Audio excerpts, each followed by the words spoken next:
Olá, eu sou Breno Santana e vou apresentar o trabalho intitulado Performance Prática, Desafio de Estudantes de Enfermagem para a Administração Simulada de Medicamentos Endovenosos. Trabalho realizado por mim sob orientação da professora Márcia Magro, da Universidade de Brasília.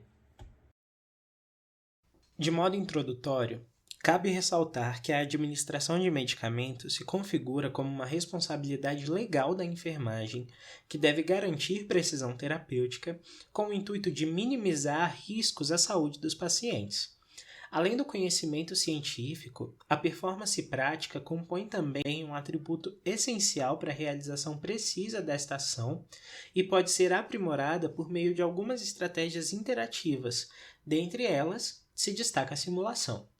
Com base nisso, o objetivo do nosso estudo foi comparar a performance prática de estudantes de enfermagem para administrar medicamentos endovenosos em cenários simulados de alta e de baixa fidelidade. Para alcançar o objetivo proposto, nós delineamos um ensaio clínico randomizado, paralelo e duplo cego, sendo cegados tanto o pesquisador principal como o responsável pela análise estatística.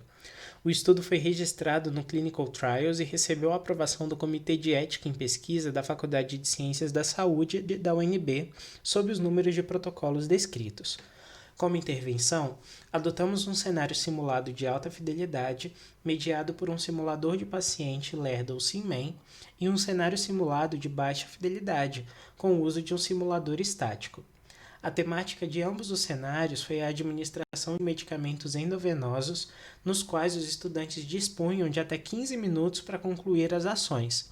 Vale lembrar que a participação nos cenários foi individual e que o cenário de alta fidelidade foi interativo, enquanto que o de baixa fidelidade foi um cenário não interativo. Desta forma, a amostra foi composta por 60 estudantes de enfermagem, sendo 31 do grupo de simulação de alta fidelidade e 29 do grupo de baixa fidelidade. A coleta dos dados aconteceu entre março e novembro de 2019 em uma universidade pública no Distrito Federal. Adotamos uma lista de verificação da performance prática elaborada pelos pesquisadores à luz da literatura recente e composta por 26 itens. Através da observação direta da ação do estudante no cenário simulado, os avaliadores preencheram a lista de verificação, que poderia ser pontuada de 0 até 100 pontos. As variáveis numéricas foram expressas em medidas de resumo e de dispersão, e as variáveis categóricas em frequência absoluta e relativa.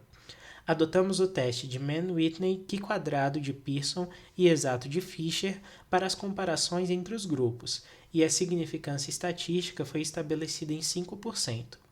Durante o estudo, nós percorremos algumas etapas, sendo a primeira a ida presencial do pesquisador principal à sala de aula dos estudantes para disparar a estratégia sensibilizadora ou o convite para a participação no estudo. Aqueles que aceitaram expressaram esse aceite por meio da assinatura do TCLE.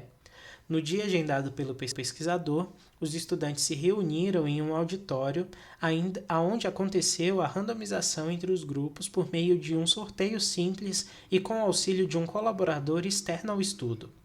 Agora alocados nos grupos, os estudantes foram encaminhados individualmente para os cenários simulados para a realização da intervenção. Na amostra, predominou o sexo feminino e estudantes jovens com idade de 22,2 anos. Pôde-se verificar que a performance prática foi superior entre os estudantes que vivenciaram a simulação de baixa fidelidade de forma significativa, conforme visto na tabela 1. Na tabela 2, fizemos um recorte das ações esperadas dos estudantes nos cenários simulados, elencadas em ordem cronológica. Percebam que em ambos os grupos, no início do cenário, as ações foram desenvolvidas por mais estudantes e que, com o passar do tempo, o percentual de estudantes que realizou cada ação corretamente declinou. Em todos os casos, os estudantes que atuaram no cenário não interativo, ou seja, de baixa fidelidade, demonstraram performance superior. Destaca-se em azul o pequeno percentual de estudantes que conseguiram terminar a ação de administrar o medicamento no tempo de 15 minutos, e isso ocorreu em ambas as estratégias. A partir dos resultados, podemos concluir que o cenário de alta fidelidade, ao lançar mão de um simulador de paciente interativo, configurou maior grau de dificuldade aos estudantes, o que influenciou a performance prática e, consequentemente, interferiu no seu tempo de ação. Entretanto, apesar do grupo de simulação de baixa fidelidade ter demonstrado performance superior, o percentual de estudantes que conseguiu administrar o medicamento no cenário não interativo também não foi satisfatório. Tais achados demonstram que a performance para administrar medicamentos ainda constitui importante desafio para a formação do futuro profissional de enfermagem, e esse desafio está diretamente vinculado às condições de realismo da cena. Agradeço pela atenção de todos e todas e deixo abaixo o meu e-mail para contato e minhas redes sociais. Grande abraço virtual!